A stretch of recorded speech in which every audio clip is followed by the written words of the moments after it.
മനുഷ്യൻ്റെ ജീവിതത്തിൽ 3 പ്രധാനമായ ഘട്ടങ്ങളാണുള്ളത്. 1 അവൻ്റെ ജനനം, 2 അവൻ്റെ വിവാഹം, 3 അവൻ്റെ മരണം. ഇങ്ങനെ 3 പ്രധാനപ്പെട്ട ഘട്ടങ്ങളാണുള്ളത്. ഒന്നാമത്തെ ഘട്ടം എന്ന് പറയുന്നത് ജനനം. നമ്മൾ ജനിക്കുമ്പോൾ നമ്മൾ കരയുകയായിരുന്നു, എന്നാൽ നമ്മുടെ കുടുംബം സന്തോഷിക്കുകയായിരുന്നു. അതുപോലെ രണ്ടാമത്തെ ഘട്ടം എന്ന് പറയുന്നത് നമ്മുടെ വിവാഹം. നമ്മളും നമ്മുടെ കുടുംബവും ഒരുപോലെ സന്തോഷിക്കുകയാണ് നമ്മൾ വിവാഹം ചെയ്യുമ്പോൾ, അത് ആണാകട്ടെ പെണ്ണാകട്ടെ.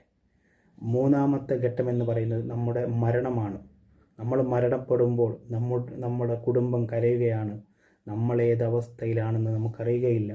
അതുകൊണ്ട് പ്രിയപ്പെട്ടവരെ, മരണത്തെ സന്തോഷത്തോടെ സ്വീകരിക്കുന്നവരുമുണ്ട്, ദുഃഖത്തോടെ ഭയത്തോടെ സ്വീകരിക്കുന്നവരുമുണ്ട്. ഒരു വിശ്വാസിയെ സംബന്ധിച്ചിടത്തോളം അവർ സന്തോഷത്തോടെയാണ് മരണത്തെ സ്വീകരിക്കേണ്ടത്.